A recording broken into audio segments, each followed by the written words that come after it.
Hi, you guys. Coach Liz here. All right, I'm excited about our topic today because we are talking about our mindset. You guys, the mindset is the key to lifelong transformation. It is where the power lies. And in element 4 in your life book, Dr. Anderson talks about so many golden nuggets having to do with your mindset. He talks about above and below the line thinking, the drama triangle, cues and responses, stop, challenge, choose, so many great things in there. So make sure you check out element 4 in your life book. But I want to touch on a few things that have really helped me over the years.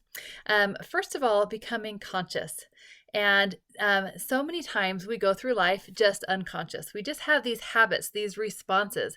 We have a cue that triggers a response, whether it be good or bad. It could be that your spouse brings you flowers. Oh, you feel so in love with them. Or it might be someone cut you off in traffic and it just angers you. Or you're standing in this really long line and it just triggers impatience in you.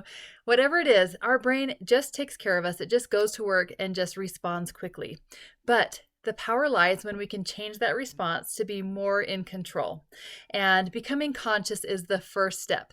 Now, there is a great quote that I love by Viktor Frankl, and it reads, between stimulus and response, there is a space. In that space is our power to choose our response. In our response lies our growth and our freedom. That's so powerful that between a stimulus and response, there is a space.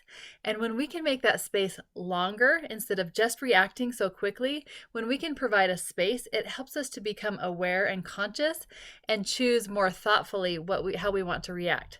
And Dr. Anderson talks about this as stop, challenge, choose. You'll hear a lot about that in the life book. It's such a key action that we can start practicing. I also call it the power of the pause. If we can pause between a stimulus or event and our reaction, then we become more conscious and intentional of how we react. Dr. Anderson always uses the example of having a water bottle with you at all times when you are in a situation. If somebody says something that just kind of irks you or just makes you want to respond quickly, he always pauses. He takes a drink of his water and then he responds, because so often when we respond quickly, it's often in a negative or below the line way. So when we become more powerful in the pause and we just pause for a second before we respond, that is where the power lies. We become conscious of those cues that our body gives us.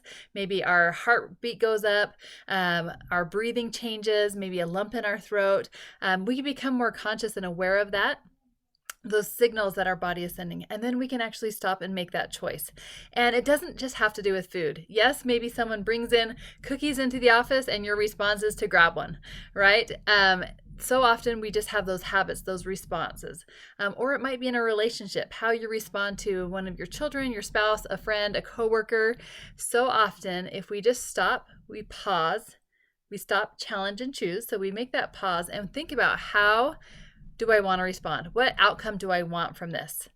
Do I want to make this worse, or do I want to make the situation better? The power lies in you. So many great concepts in there. Just check out element 4, read through it, start practicing stop, challenge, choose. Remember the power of the pause. All right, have a great week.